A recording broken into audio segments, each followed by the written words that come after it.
የሰለሞንን ጥበብ ንግስቲቱ ሰምታለችና ጉዟን ወደ ኢየሩሳሌም ለማድረግ አጥብቃ ሻተች፣ ተሰናዳችም።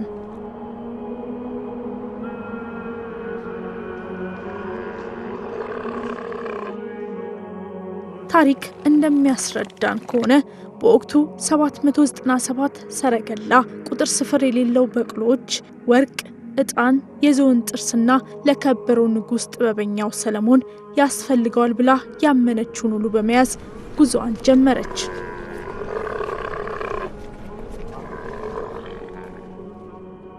በእውቀት በመልኳና በጠይም ደምግባቷ ያማረች ይህች የኢትዮጵያ ንግሥት እንቁ ሴት ሳባ ኢየሩሳሌም ስትደርስ ለንጉሡ ጠቢቡ ሰለሞን በፍጹም ትህትና እጅ በመንሳት ክብር ሰጠች።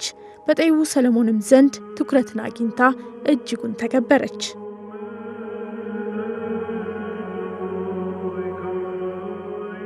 ንጉሡም በአማረው ውበቷ ተማርኮ ደሙን ከደሟ ስጋውን ከስጋዋ አዋህዶ ቀዳማዊ ምኒልክን በመውለድ በእስራኤልና በኢትዮጵያ መካከል ዛሬም ድረስ የማይበጠስ ሰንሰለትን ዘረጋ።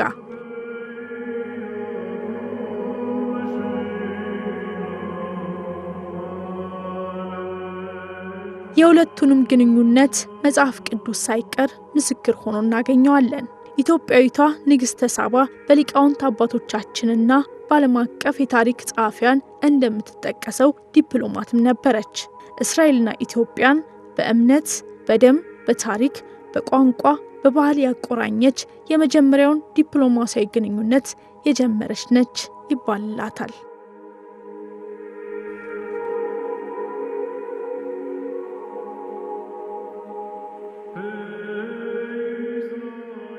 የንግሥተ ሳባ ንግስና ከተገባደደ ከ1000 ዓመተ ዓለም በኋላ ኢትዮጵያዊ ጃንደረባና በርካታ ኢትዮጵያውያን እንደ ዛሬው የአየር ትራንስፖርት ባልነበረበት በዛ ዘመን ቀን ሐሩር ሌት ብርድ እየተፈራረቀባቸው ባህሩን አቋርጠው በእግር ወደ ኢየሩሳሌም ይጓዙ ነበር።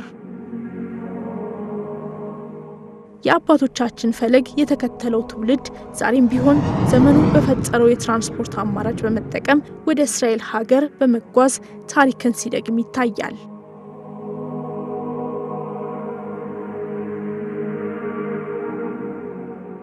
የዚህን የሺህ ዘመናት ታሪክ ተካፋይ ለማድረግና የእስራኤልን አሁናዊ ሁኔታ ለማስቃኘት በእስራኤል የውጭ ጉዳይ ሚኒስቴርና በኢትዮጵያ የእስራኤል ኤምባሲ አዘጋጅነት እንዲሁም ጋባዥነት ከኢትዮጵያ ልዩ ልዩ ሚዲያዎች ለተውጣጡ ባለሙያዎች ወደ እስራኤል ስለሚኖረው ጉዞ ከኤምባሲው አምባሳደር ክቡር ዶክተር አብርሃም ንጉሴና ከምክትል አምባሳደር ቶመር አስፈላጊው ማብራሪያ ተሰጠን። ተመልካቾቻችን ከቴል አቪቭ እስከ ኢየሩሳሌም ድረስ የሚኖረን ቆይታ ወደ እናንተ የምናደርስ ይሆናል። አብራችሁን ቆዩ።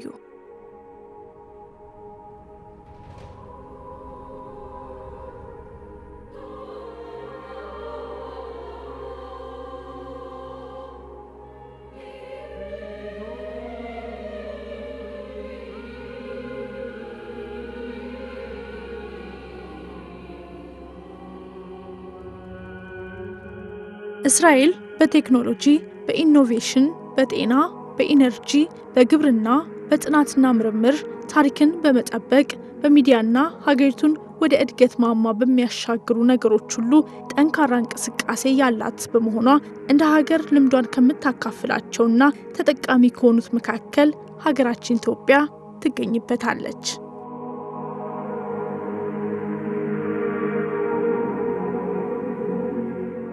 በእስራኤል ቴል አቪቭ ባደረግነው ጉዞ አስቀድመን የተመለከትነው ራሱን i24 ኒውስ በሚል የሰየመውን ሚዲያ ነው።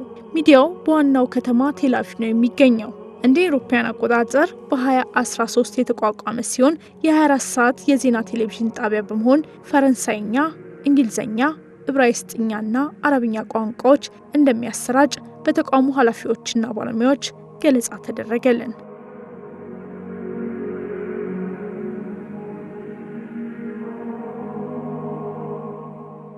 አሁን ወቅቱ የእስራኤል የአዲስ ዓመት መግቢያ በመሆኑ በሀገሪቱ የሰዓት አቆጣጠር ከቀኑ 11 ሰዓት የቀኗ ፀሐይ ተራዋን ለምሽት ትለቃለች።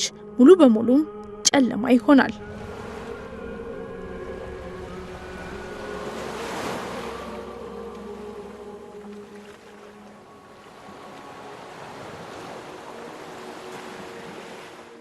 ይህንኑ የአየር ሁኔታ እያስገረመን በቀጥታ ያመራ ነው በቴልአቪቭ ከተማ በደቡባዊ ክፍል በሜዲትራኒያን የባህር ዳርቻ በተፈጥሮ ከፍ ባለ ቦታ ላይ ወደሚገኘው ሕያውና ታሪክ ነጋሪ ወደ ሆነው ጥንታዊው የጃፋ መንደር ነው።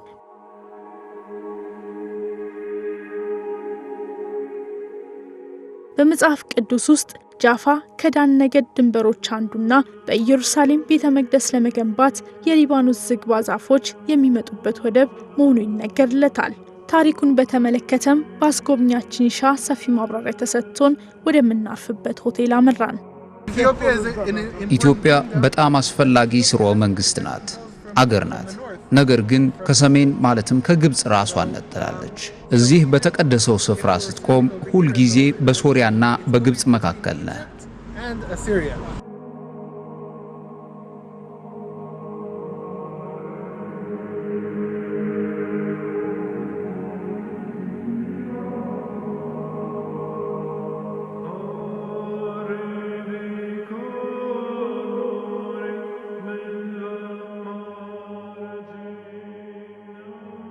በማግስቱም ማልደን ነበር የተነሳ ነው። ጉዟችን ከከተማው ወጣ ባለ ስፍራ ሲሆን በእስራኤላውያን ዘንድ አይረሴና ዘመን ተሻጋሪ ታሪካቸውን የሚያስቃኙበት ቦታ ደረስን። ቦታው ከቴልአቪቭ ከተማ በጥቂት ርቀት ውስጥ ይገኛል። ይህ ቦታ እንደ አውሮፓውያን አቆጣጠር ጥቅምት 7 ቀን 2023 ኖቫ በተሰኘው አካባቢ በተፈጸመ ጥቃት ብቻ 1200 ዜጎች ሕይወታቸውን በአንድ ቀን ያጡበት ስፍራ ነው። በሌላኛው ኪቢዩቲ በተባለ መንደር 400 አባወራ ይኖሩ ነበር። እነሱም ቢሆን ከጥቃት አላመለጡም ሲሉ የዓይን እማኞች ነግረውናል።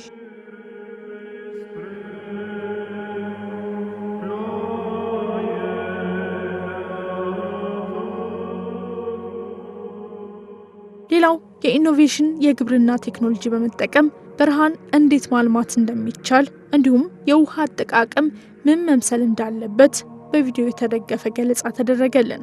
ጉዟችን አላበቃም። በቀጥታ ወደ ኢየሩሳሌም እንዝለቅ።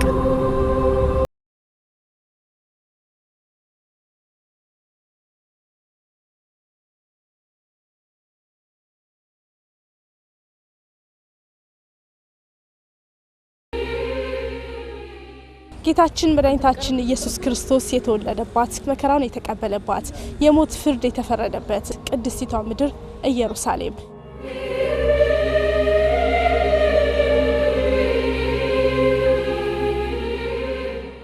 እንግዲህ በርካታ ኢትዮጵያውያን ከጥንት ጀምሮ በዚች በኢየሩሳሌም ከተማ ውስጥ በእግርም ጭምር ተጉዘው ከዚች ከቅድስት ሀገር በረከት ሲካፈሉ ተስተውሏል። እኛም ጣቢያችን እዚህ በቅድስት ሀገር ኢየሩሳሌም በመገኘት አጠቃላይ የኢትዮጵያ ኦርቶዶክስ ተዋሕዶ ቤተክርስቲያን ገዳማትና እንዲሁም ደግሞ እቺን ቅድስት ሀገር ምን ትመስላለች የሚለውን የምናስቃኛችሁ ይሆናል። ግን አብራችሁን ከቆያችሁ ብቻ ነው። ኢየሩሳሌም ምን ትመስላለች? አብረን እንከታተል።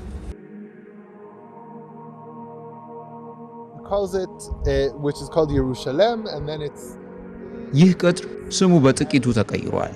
ስፍራው ኢየሩሳሌምም ይባላል።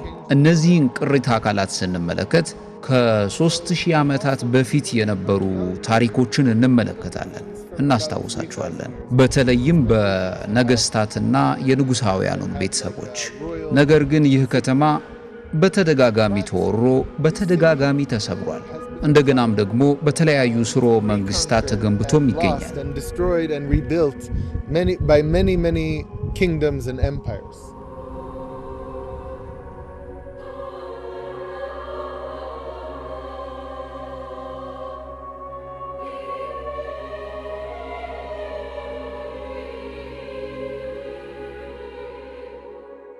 ኢየሩሳሌም ጌታችንና መድኃኒታችን ኢየሱስ ክርስቶስ ለሰው ልጅ ሲል መከራ የተቀበለበት፣ ሸንጎ ፊት የቀረበበት፣ የተሰቀለበት፣ የሞተበትና ሞትን አሸንፎ የተነሳበት ቅዱስ ስፍራ ነው። በኢየሩሳሌም ከቀራንዮ እስከ ጎልጎታ ጌታችን መድኃኒታችን ኢየሱስ ክርስቶስ የተሰቀለበትን፣ የተገነዘበትንና የተቀበረበትን ቅዱሱን ስፍራ ተመልክተንና ተሳልመን አጠገቡ ወደሚገኘው ታላቅ ገዳም አመራን።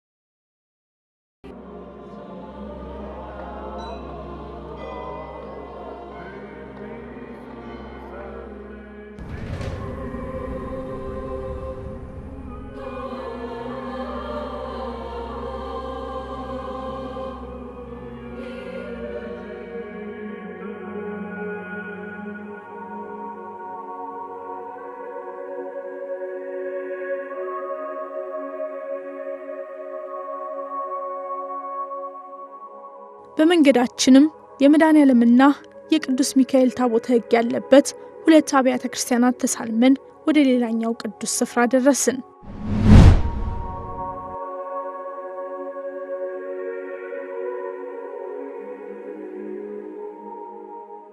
ኢትዮጵያን ሲያስተዳድሩ የነበሩ 73 ነገስታት ቦታውን ረግጠውታል ይባልለታል። በእስራኤል ሀገር ኢየሩሳሌም ጎልጎታ ውስጥ የሚገኝ ይህ የኢትዮጵያ ገዳም ታሪካዊ መነሻው ከልደተ ክርስቶስ በፊት ለንግስተ ሳባ ከንጉስ ሰለሞን የተሰጣት ቦታ ነው። የኢትዮጵያና የእስራኤል እጅግ በጣም ልዩ የሆነ በዓለም ውስጥ ተመሳሳይነት የሌለው ልዩ የሆነ በታሪክ እጅግ በጣም በብዙ አንጻር የተሳሰረ የሁለቱ ህዝቦችና የሁለቱ ሀገሮች ታሪክ መሰረቱ እጅግ በጣም የጠበቀ ነው።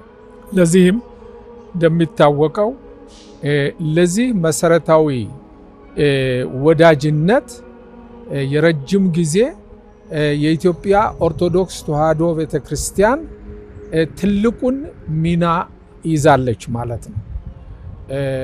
በመሰረቱ ዛሬም ድረስ የኢትዮጵያ ኦርቶዶክስ ተዋሕዶ ቤተክርስቲያን የምትገለገልባቸው ለአምልኮ ለቅዳሴም ለጸሎት የምትጠቀምባቸው ከኦሪት የተጻፉና ከኦሪት የመጡ በጥንት ካህናት በቤተ መቅደሱ ይገለገሉባቸው የነበሩ ናቸውና ይሄንን ጠብቃ የቆየች የኢትዮጵያ ኦርቶዶክስ ተዋሕዶ ቤተክርስቲያን ናት። ይሄ በዚህ እንዳለ ሆኖ ታሪካዊው ሂደት በዲፕሎማሲው ደረጃ የመጣን እንደሆን ምንም የመጀመሪያዋ ዲፕሎማሲ ንግስተ ሳባ ሆና ወደ ኢየሩሳሌም በመሄድ ንጉስ ሰለሞንን በመጎብኘት የተጀመረው መተሳሰር እስከ ዛሬ ድረስ በዘመናዊ መልክ እጅግ በጣም ጠንክሮ ነው የሚታየው። የኢትዮጵያ ቤተ እስራኤላውያን በዚህ በኢትዮጵያ ለብዙ ዘመናት ከኢትዮጵያ ሕዝብ ጋር በአብሮነት በትብብር በአንድነት መኖር ዛሬም ደግሞ በእስራኤል ሀገር የኢትዮጵያን ባህል፣ የኢትዮጵያን ቋንቋ፣ የኢትዮጵያን ያለባበስ በኢየሩሳሌም ላይ ሲንጸባረቅ የነዚህ ሁኔታዎች የበለጠ ደግሞ የዚህ የኢትዮጵያ ቤተ እስራኤሎች በሁለቱ ሀገሮች ግንኙነት በዚህ ረጅም ልዩ በሆነው ግንኙነት ላይ ሕያው ድልድይ በመሆን በአሁኑ በእኛ ዘመን ደግሞ በዘመናዊ መልክ እያጠናከሩት ይገኛሉ። ስለዚህ የሁለቱ አገሮች ግንኙነት በሁለቱ ምሰሶ ላይ የተመሰረተ ነው። የኢትዮጵያና የእስራኤል ግንኙነት ረጅም ዘመን ያለው ነው። እንግዲህ ኢትዮጵያና እስራኤል ከክርስቶስ ልደት በፊት ቅድመ ልደተ ክርስቶስ ማለት ነው 960 ዓመት ላይ ከንግስተ ሳባ ይጀምራል። የኢትዮጵያ ንግስተ ሳባ የሰሎሞንን ጥበብ ሰምታ ወደ ኢየሩሳሌም ወርቅ፣ ዕጣን፣ የከበሩ ማዕድናት ይዛ የሰሎሞን ጥበብ ለማየት መጥታ ነበረ። ንጉሱ የእስራኤል ንጉስ ሰሎሞንም በሚገባ አክብሮ ተቀብሎ እንደውም ይህንን አሁን ያለንበትን ቦታ ለጓዟ ማሳረፊያ ለደንግጦሮቿና ለአሽከሮቿ ማረፊያ እቃዋን የምታራግፍበት የሰጣት ቦታ ነው። ለዚህም ነው ከስያሜውም ደር ሱልጣን ማለት የንጉስ የንግስት ገዳም ማለት ነው። ስያሜውን የሚያገኘው ከዛ የተነሳ ነው። በኋላ ዘመን ግብፃውያን ሱልጣን ሰላሃዲን አረፈበት ብለው ስለሚናገሩ ታሪኩን በዚህ ለመቀየር ይሞክራሉ። ዋናው ግን ንግስተ ሳባ ያረፈችበት ቦታ ነው። በኋላም ደግሞ እንደ አጋጣሚ ሆኖ ጌታችን መድኃኒታችን ኢየሱስ ክርስቶስ በዚህ ቦታ ቅዱስ ስጋውን የቆረሰበት ክቡር ደሙን ያፈሰሰበት ለዓለም ቤዛነት ራሱን አሳልፎ የሰጠበት ቦታ ነው እና አሁን የእስራኤልና የኢትዮጵያ ግንኙነት በጣም ረጅም ዘመን ረጅም ታሪክ ያለው ነው። እጅግ በጣም ጠንከር ብሎ የሚታየው ምንም እንኳ የሁለቱ ህዝቦች ቀደም ብዬ እንደጠቀስኩት ጥንታዊ ግንኙነት ቢኖራቸው አዲሱ ትውልድ የእስራኤል አዲስ ትውልድ የኢትዮጵያም አዲስ ትውልድ ሁኔታዎችን መረዳት ማወቅ ስለሚያስፈልግ በየጊዜው አንደኛ ይሄ ፓብሊክ ዲፕሎማሲ በሚለው እናጠናክረዋለን። ለምሳሌ ያህል ሰዎችን ከዚህ በተለያዩ ዘርፎች ሰልጥነውም ለመምጣት አይተውም ለመምጣት ወደ እስራኤል ሀገር ይሄዳሉ። ለምሳሌ በቅርቡ የሄደው ከተለያዩ የሚዲያ ሴክተር የተዘጋጁ ሲኒየር የኢትዮጵያ ጆርናሊስት በብዛት ከ20 ያላነሱ አይተው መጥተዋል እና ይሄ ምንድነው የሁለቱን አገሮች ሁኔታ ተጨባጭ ሁኔታ በመረዳት ስለ ሁለቱ ህዝቦች መካከል ስለ ሁለቱ አገሮች መካከል ያለውን ግንኙነት እንዲመለከቱና እውነቱን እንዲዘግቡና እንዲረዱ በማለት ነው። የእስራኤልም እንደዚሁ መጥተው አይተው ይሄዱ አሉ። በዚህ ለህዝብ ግንኙነት ላይ ቀደም ብዬ እንደጠቀስኩት የኢትዮጵያ ኦርቶዶክስ ተዋሕዶ ቤተክርስቲያን 7 አብያተ ክርስቲያናትና ገዳማት ስላሏት እነዚህን አብያተ ክርስቲያናትና ገዳማት የሚያገለግሉ ብዙ ካህናት መነኮሳት በእስራኤል ሀገር ይገኛሉ። ምእመናኑም ደግሞ ከኢትዮጵያ ሆነ ከየትም ሀገር ያለው በአውሮፓም ይኑር በአሜሪካም ይኑር በልደትም ጊዜ በትንሣኤም ጊዜ እንዲሁም በመካከሉ በየጊዜው ኢየሩሳሌምን ለመሳለም ወደዚያ ይሄዳል ማለት ነው እና ይሄም ደግሞ አንዱ የህዝቡን ግንኙነት የሚያጠብቅ ነው። የኢትዮጵያ የእስራኤል ዜጎች ደግሞ ከኢትዮጵያ ትውልደ ኢትዮጵያንም ይሆኑ ያልሆኑ ወደ የኢትዮጵያን መልክዓ ምድር ለማየት ተወልደው ያደጉበትን ወንዙን ሸንተረሩን ተራራውን ለመጎብኘት ዘመድ ጓደኛ ለመጠየቅ የኢትዮጵያም ቤተ እስራኤሎችም ሆነ የትውልደ ኢትዮጵያንም ያልሆኑ ወደ ኢትዮጵያ በብዛት በመምጣት የቱሪዝሙን ሁኔታ ሲያጠናክሩት እናያለን ማለት ነው።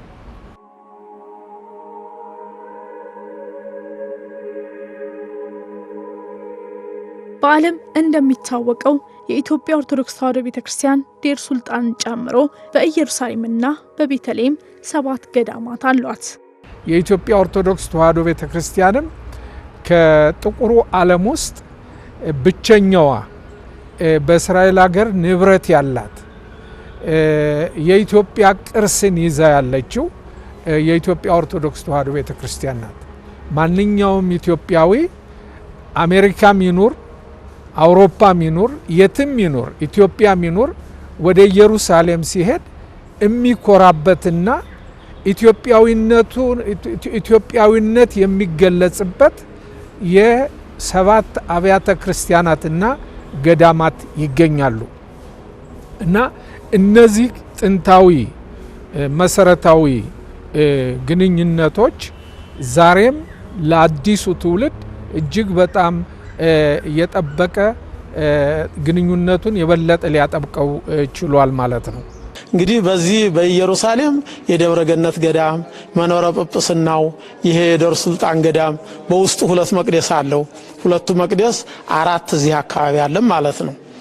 እንደገና ደግሞ በጥንቱ አጠራር ቢታንያ በአሁኑ አጠራር አዛሪያ እየተባለ የሚጠራው አልዓዛር ከሞት የተነሳበት ማርያም እና ማርታ የነበሩበት ያም ደግሞ አሁን ወደ 11000 ካሬ ሜትር የሚሆን ትልቅ ቦታ አለን።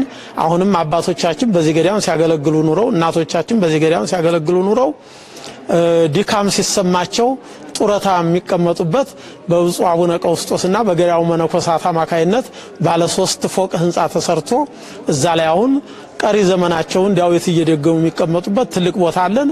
አባቶቻችንና እናቶቻችን ሲያርፉም ደግሞ በዛ ነው የሚያርፉት። በውስጥም ደግሞ ከ6 ያላነሱ ሊቃነ ጳጳሳት በዛ ተቀብረዋል። በረከታቸው ይድረሰን።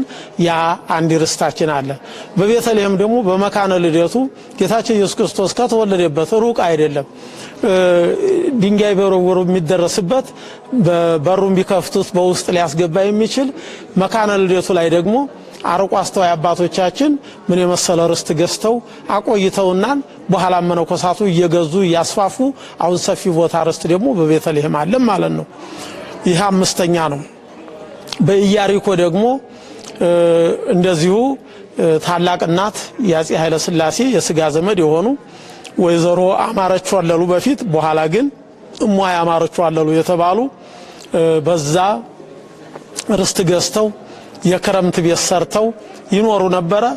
በኋላ ያውሳቸው ለቤተ ክርስቲያን ስላወረሱ ንብረታቸውን ህይወታቸውን ሁሉ ለቤተ ክርስቲያን ስለሰጡ ያ በመሆኑ አሁን ዛሬ እንደምታየው የቅዱስ ገብርኤልና የቅድስት ሥላሴ ቤተ መቅደሱን ያገለገለ ያለ በኢያሪኮ አንድ ርስት አለን። ሰፊ ቦታ የአትክልት ቦታ ያለው እሱም ደግሞ የጤሚዎስን ልጅ ውሩ በርጠሚዎስን ያዳነበት አይነ ስውሩን ያዳነበት የኢያሪኮ ጎዳና ጌታችን መድኃኒታችን ኢየሱስ ክርስቶስ ከቆሮንቶስ ወደ ዮርዳኖስ ከወይንም ከዮርዳኖስ ወደ ቆሮንቶስ የተመላለሰበት ግሩምና እጹብ ድንቅ የሆነ ገዳም እዛለን። የዘኪዎስ ዛፍም እኛ ቤተክርስቲያን አጠገብ ነው ያለውና እሱም ሌላ ርስታችን ነው። 7ኛው ደግሞ የዮርዳኖስ ገዳም ነው። የዮርዳኖስ ገዳም ደግሞ ትልቅ ርስት ነው። እሱም ወደ 11700 ካሬ ሜትር ስፋት ያለው በግርማዊት እቴጌ መነን የአፄ ኃይለ ሥላሴ ባለቤት አማኝ የሆኑ ቅድስት የሆኑ እናት ሕይወታቸውን ሁሉ ለእግዚአብሔር የሰጡ እሳቸው በ1929 አካባቢ ያንን ቦታ እንግዲህ አዘጋጅተው ሰርተው ለገዳሙ አስረክበዋን። ቅድስት ሥላሴ እዛ ነበር። የእስራኤልና አረቦች የ6ቱ ቀን ጦርነት እስከሚነሳ እስከ 1960 ወይንም በኢትዮጵያ አቆጣጠር 67 ዓመተ ምህረት ድረስ በዛ ስንገለገልበት የመቃብር ቦታም ሆኖ ብዙ ወገኖቻችን የተቀበሩበት እንደውም ከጳጳሳት ብፁዕ አቡነ ታዲዮስ ሊቀ ጳጳስ እሳቸውም እዛ ነው የተቀበሩ እና ያ ቤተ ክርስቲያን ለ53 ዓመት ተዘግቶ አሁን እንኳን 1-4 ዓመት ይሆነና የጥምቀትን በዓል በውስጡ እየገባን እያከበርን ነው። ይዞታችንም በእኛ ስር እንደሆነ የታወቀና የተረዳ ነገር ነው። እሱም አለን። ርስቶቻችን እንግዲህ እነዚህ ናቸው ያሉ 7 ገዳማት።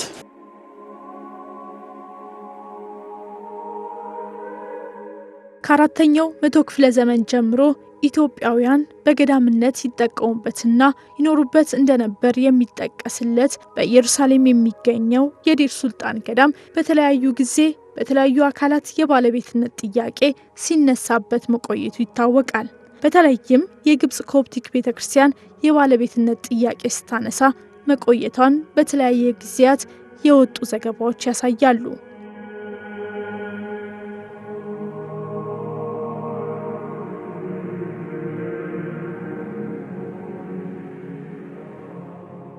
ተመልካቾቻችን አሁን የምንገኘው በዴር ሱልጣን ነው። ይህ ቦታ ደግሞ የኢትዮጵያ ኦርቶዶክስ ተዋሕዶ ቤተክርስቲያን ቦታ ነው። እንግዲህ እንደሚታወቀው በዚህ ቦታ ላይ ከግብጻውያን ጋር በርካታ ጭቅጭቆችና በርካታ ሙግቶች ይገጥሟታል የኢትዮጵያ ኦርቶዶክስ ተዋሕዶ ቤተክርስቲያን። እንግዲህ በዚህ ቦታ ላይ ደግሞ በርካታ ጊዜ አባቶቻችን ይህንን ችግር ለመፍታት ጥረት ቢያደርጉም ነገር ግን እስካሁን ድረስ ጥረቱ ያልተሳካበት ሁኔታ ነው የሚገኘው። እንግዲህ ይህ ቦታ ደግሞ የኢትዮጵያ ኦርቶዶክስ ተዋሕዶ ቤተክርስቲያን ብቻ ሳይሆን የኢትዮጵያውያን ጭምር እንደሆነ አባቶቻችን በተለይ እዚህ ያሉት ይናገራሉ። እንግዲህ ቤቶቻቸውም ቢሆኑ እጅጉን በማይመጥናቸው ሁኔታ ውስጥ ነው የሚገኘው። እነዚህ የኢትዮጵያ ኦርቶዶክስ ተዋሕዶ ቤተክርስቲያን መነኮሳት አባቶቻችን የሚኖሩበት ከ200 ዓመት በላይ እድሜን ያስቆጠረ ነው። ውስጥ ግን እጅጉን በሚያሳዝን ሁኔታ በተለይ የቤተክርስቲያን መገለጫዋ ባልሆነ መልኩ ነው አባቶቻችን የሚኖሩት። ይህንንም እንደዚህ ሊኖሩ የቻሉበት ይህንን የኢትዮጵያውያን የሆነውን ርስት ለማስጠበቅም ጭምር ነው። ነገር ግን ከኮፕቲኮች ጋር በጣም ብዙ ጊዜ ጭቅጭቆች፣ ንትርኮች አንዳንዴም ደግሞ አለፍ ሲል ከአባቶች ጋር ጭምር ጥሎች ሲፈጸሙ ይታያል። አባቶቻችን ሰሊሆም ከሚባል ወንዝ እናቶች ጭቃ በጀርባ እየተሸከሙ አባቶች ድንጋይ እያመጡ ይህን የምታዩትን የቆሻሻ መድፊያ የነበረውን አጽድተው ግብፃውያን ከገፉም በኋላ ይህን ሰርተው ነው የተቀመጡት። እነዚህ ቤቶች ከ240 ዓመት በላይ እድሜ ያላቸው አሁን የምታዩቸው ማለት ነው። በዚህ ነው ብዙ መከራ እየተቀበሉ ርስት ነው። ኢየሩሳሌም ላይ መዳፍ የምታህል መሬት በራሱ የሆነ የራሱ ቫልዩ አለ። ስለዚህ ከዚህ እየተጋደሉ አባቶቻችን እስከ ዛሬ ድረስ ያቆዩት ታሪክ ስለሆነ ነው። ብዙ ችግር አለ እዚህ መነኮሳቱ የሚደርስብን መከራ የሚደርስባቸው በእኛ ዘመን ይሻላል። ከኛ በፊት የሞቱት አናታቸውን እየተመቱ ደም እየፈሰሳቸው በካንሰር በሽታ ሙተው የቀበርናቸው አባቶች አሉ።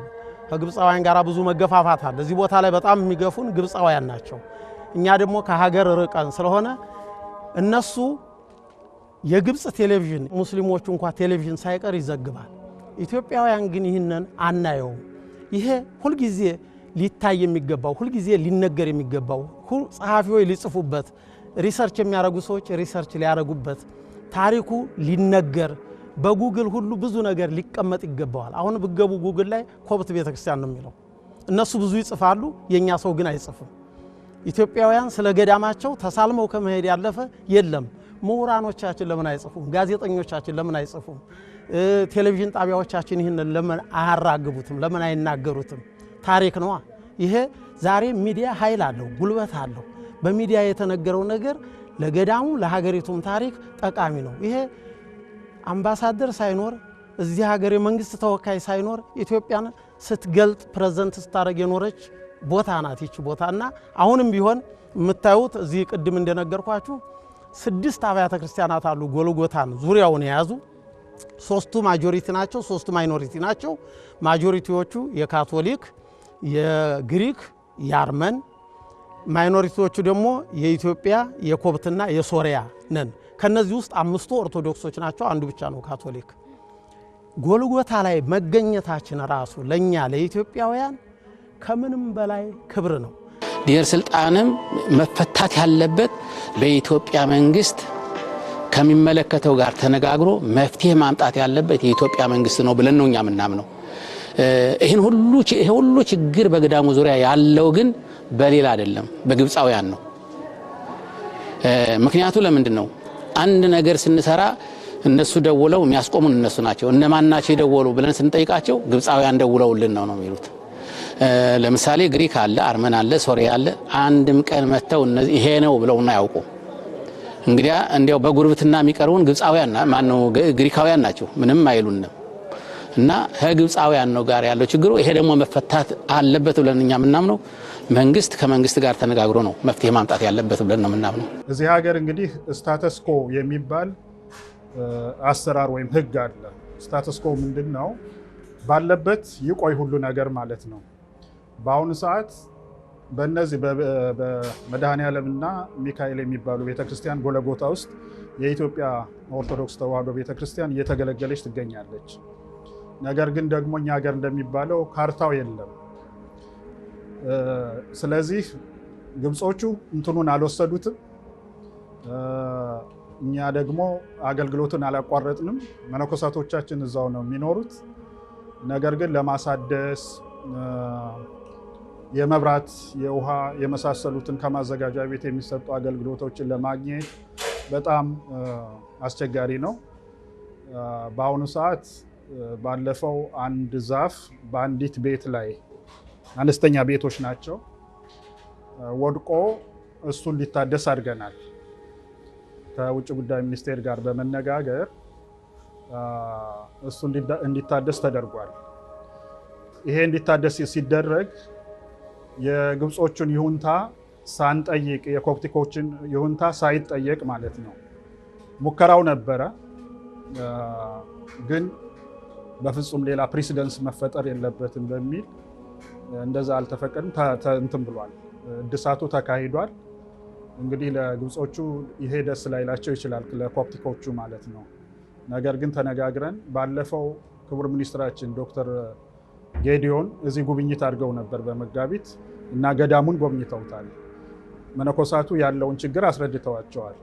ላቻቸው ለሚስተር ጌዲዮን ሳር ለእስራኤል ውጭ ጉዳይ ሚኒስትር ይሄ ጉዳይ እስኪ መፍትሄ የሚያገኝበትን ብለው አስረድተዋል። በዛ መሰረት አሁን ያልኳት ቤት ልትጠገን ችላለች። የውሃና የኤሌክትሪኩም ጥያቄ በሂደት ላይ ነው ያለ ይሄም አንድ ቀን ይሰራል ብዬ አምናለሁ እና ይሄ በሁለቱንም አገሮች ወዳጅነት በሂሳብ ላይ በመውሰድ የሁለቱንም ህዝቦች ታሪክ በሂሳብ ላይ በመውሰድ የእስራኤል መንግስት በመንግስት ወጪ እንዲታደስና እንዲጠገን እየሆነ ይገኛል።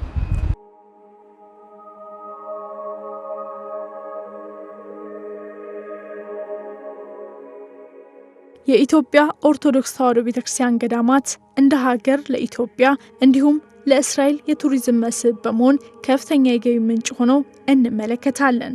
ስለዚህ ጉዳይ በኢትዮጵያ የእስራኤል አምባሳደር ዶክተር አብርሃም ንጉሴ የሚሉን አለ። ብዙ ጊዜ ደግሞ ሲጎበኝ ነው የሚታየው። በተለይ ገዳማትም ሆነ እነዚህ ከሃይማኖት አንጻር ከእምነት አንጻር ስለሆነ እምነቱ የሚከተላቸው ሰዎች በተለይና ታሪኩን ለማወቅ የሚፈልጉ ሰዎች ነፃ ሆነው ገብተው ጎብኝተው ይመጣሉ። የመክፈትና ያለ መክፈት የእያንዳንዱ ቤተክርስቲያን ኃላፊነት ነው ማለት ነው።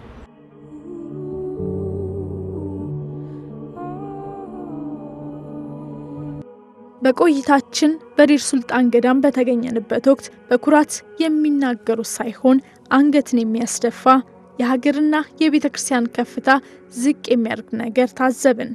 ለዚህም ማሳያ ይሆንን ዘንድ የጠበበውንና ይዞታን ላለማስነጠቅ ሲባል ፈራርሶም ቢሆን የሚኖርበት ዳስ አይሉት ቤት የሆነውን የመነኮሳት መኖሪያ ተመለከትን።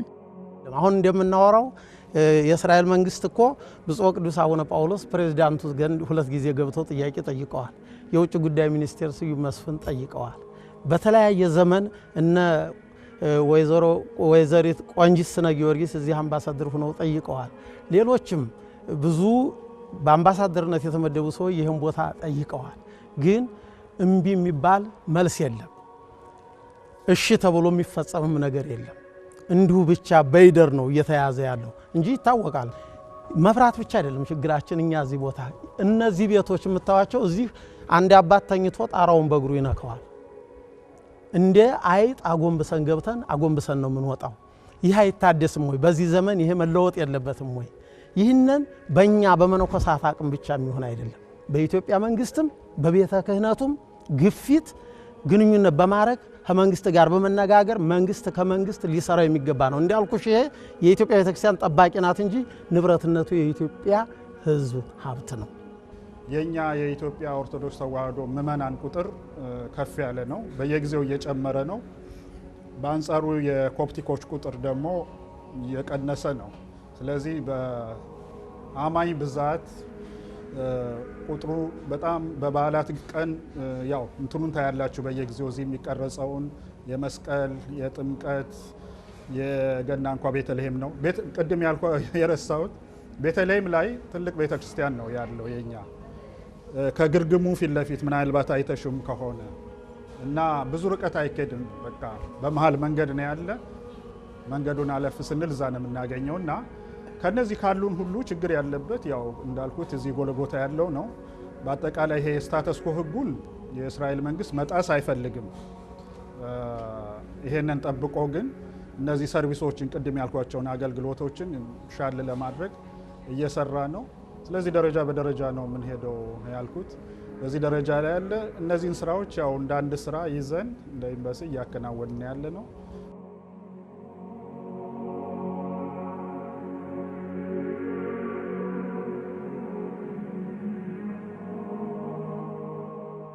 በቀደሙት ዓመታት በዴር ሱልጣን ጉዳይ ከቤተ ክርስቲያንና ከኢትዮጵያ ባለስልጣናት ጭምር ተደጋጋሚ ጊዜ ጥያቄ መቅረቡ አይዘነጌ ነው።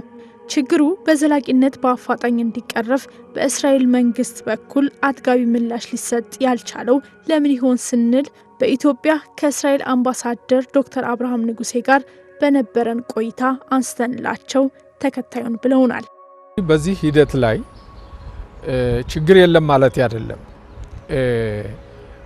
ያናኗራቸው ሁኔታ ጥሩ ነው ማለት አይደለም።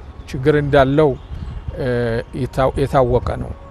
ያን ችግር ለማስወገድ ግን በሁለቱ አብያተ ክርስቲያናት መካከል ያለው ግጭትና የይዞታ ክርክር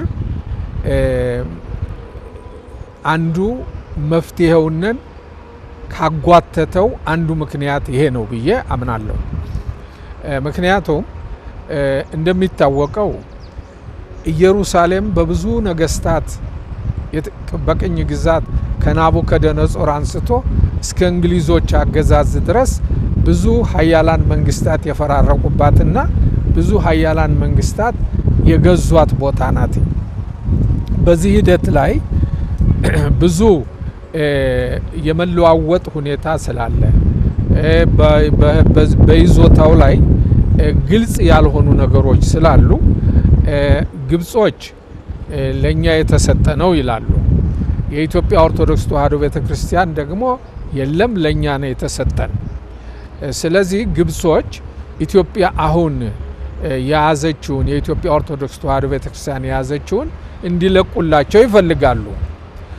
በዚህ ሂደት ላይ የእስራኤል መንግስት ፖሊሲው ወይም አቋም ባለህ እርጋ ነው፣ ስታቶስኮ ነው።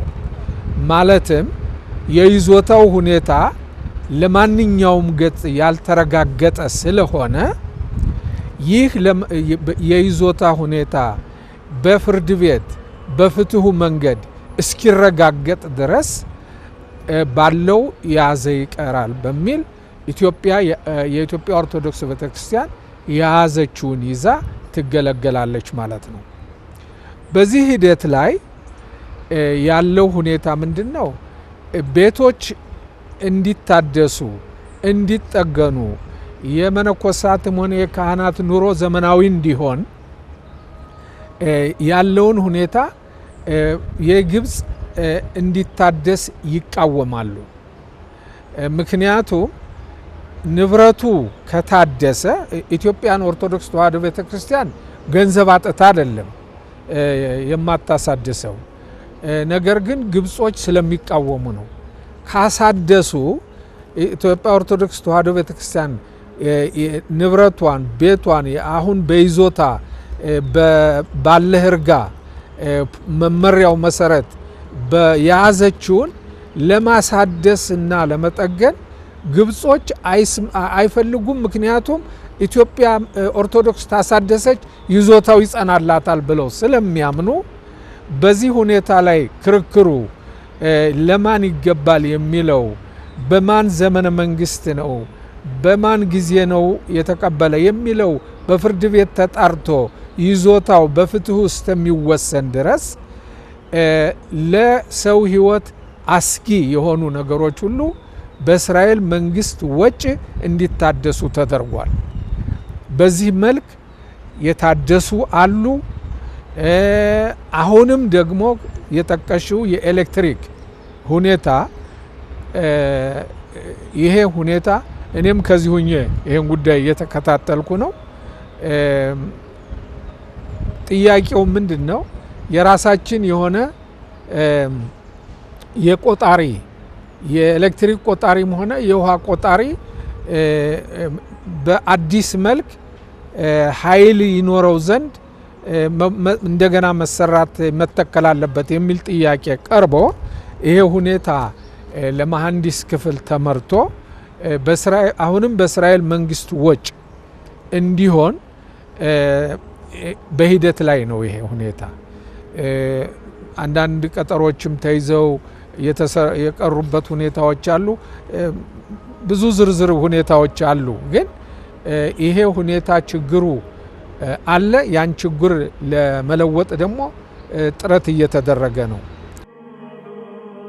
የገዳሙ ሙሉ ታሪክ እንደሚያስረዳን ይዞታው የኢትዮጵያውያን ቢሆንም በግብጽ ኦርቶዶክስ ቤተክርስቲያን በኩል ከፍተኛ ጫና ሲደርስበትና ግጭቶች ሲከሰቱበት ኖሯል። ይህ ችግር ዘመናትን የተሻገረ በመሆኑ የሀገር ቅርስ የሆነውን ገዳም ለትውልድ ለማሻገር የኢትዮጵያ መንግስት፣ ቤተ ክህነት፣ ምሁራን፣ ጸሐፊያን፣ የሚዲያ ባለሙያዎችና የሚመለከታቸው ባለድርሻ አካላት ሁሉ ለጉዳዩ ትኩረት ሊሰጡት ይገባል በማለት ጥሪ ያቀርባሉ።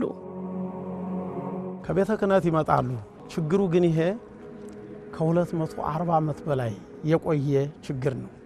ችግሩ ስታተስ ኮ የሚባል ስለሆነ እንዲህ በቀላሉ ዝም ብሎ የሚፈታ ነገር አይደለም። ብዙ ድርድር፣ ብዙ ንግግር የሚጠይቅ ነው የዚህ ቦታ ጉዳይ ማለት ነው እንጂ ይመጣሉ። እነሱ የሚሉት ይልቀቁልን ነው። እነሱ ናቸው ቦታውን በችግር ጊዜ የወሰዱብን። ዋናው ደር ሱልጣን የሚባለው እኮ እንደውም ማዶ ነው። ይሄ ትልቁ ግብፃውያን የሚኖርበት ነው። እነሱ ናቸው ቦታውን የወሰዱት እንጂ እኛ አይደለንም።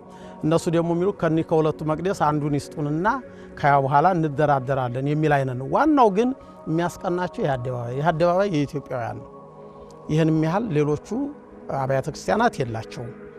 ለትንሳኤም ስናከብር በሌላውም ባላ ስናከብር እኛ ይሄን ሞልተን ስናከብር ግብፃውያን ቢመጡ ከዚህ ግቢ ውጭ ስለሌላቸው ህዝባቸውን ማስተናገድ አይችሉም። ይህንን ቦታውን ከመፈለግ አንፃር ብዙ እንገፋለን። ብዙ እንዳጋጣሚ ደግሞ እግዚአብሔር እድሉን ሰጥቶን ይሄ ቦታ የኛ በመሆኑ ህዝባችን በዚህ ተገልግሎ ይሄዳል። ይሄም ብዙ ፈተና ያመጣብን። ኢትዮጵያ መንግስት ቀጥታኛ የምንፈልገው ከመንግስት ጋር በመደራደር ይሄ ቦታ እንዲታደስልን ነው። የመነኮሳቱ አኗኗር እንደምታዩት ውሻ የሚኖርበት ጉሮኖ ውስጥ ነው የሚኖሩት። ይሄ ቦታ ጸድቶ የተሻለ ቤት ተሰርቶ የተሻለ ቤተ መቅደስ ኑሮን ራሱ ኢትዮጵያን የሚገልጥ አገሪቱን የሚመጥን አኗኗር መኖር አለባቸው ብለን እናስባለን። መነኮሳቱ የምእመናን ቁጥር በየጊዜው እኛ እየጨመረ መሄድ፣ በቦታው ላይ እኛ መቆየታችን፣ አለመልቀቃችን፣ ጥያቄውንም አለማቋረጣችን እነዚህ የሃይማኖት ሚኒስትር የሚባል አለ እዚህ ሀገር ሁሉንም ሃይማኖቶች ያው ትሪት የሚያደርግ ማለት ነው። እና ይሄ ሁሉ መኖሩ ወደዛ ያመራናል። መቼ ነው የሚባለውን ነገር በእርግጠኝነት መናገር አይቻልም። እነዚህ ሲካሄዱ የነበሩ ሲምፖዚየሞች አሁንም ይካሄዳሉ። የምሁራኖች የጥናት ወረቀት የሚያቀርቡበት ምናምን ፕሮሲዲንጎች እሱ ይቀጥላል። እነሱ ሁሉ ያው ይሄ ምንድነው የሚለው አዌርነስ ለመጨመር እና የኢትዮጵያን ቤተክርስቲያኗን ጥያቄ በደንብ እንዲያዝ ለማድረግ ግን ይሄ ስታተስ ኮ የሚባለው ሁሉም ነገር ባለበት ረግቶ ይቆይ የሚለው እንዲህ በቀላሉ እንትን የሚሉት አይደለም።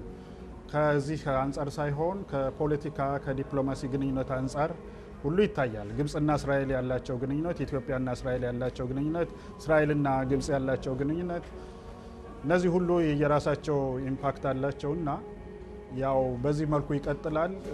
አንድ ቀን እንግዲህ ባለቤት እንሆናለን ብለን እንጠብቃለን በተስፋ።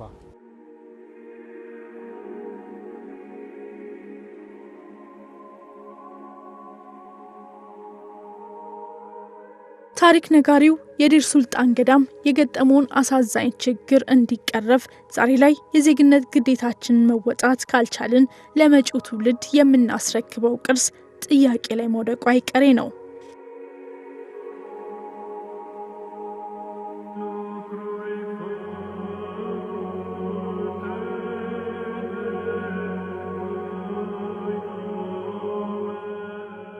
ተመልካቾች ጉዟችን አላበቃም።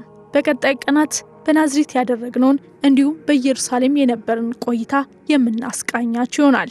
በጉዞ ላይ ከተመረጡ የኢትዮጵያ ሚዲያዎች መካከል ጣቢያችን ማህበረ ቅዱሳን ቴሌቪዥን በመጋበዙ በእስራኤል የውጭ ጉዳይ ሚኒስቴርና በኢትዮጵያ የእስራኤል ኤምባሲን ከልብ እናመሰግናለን።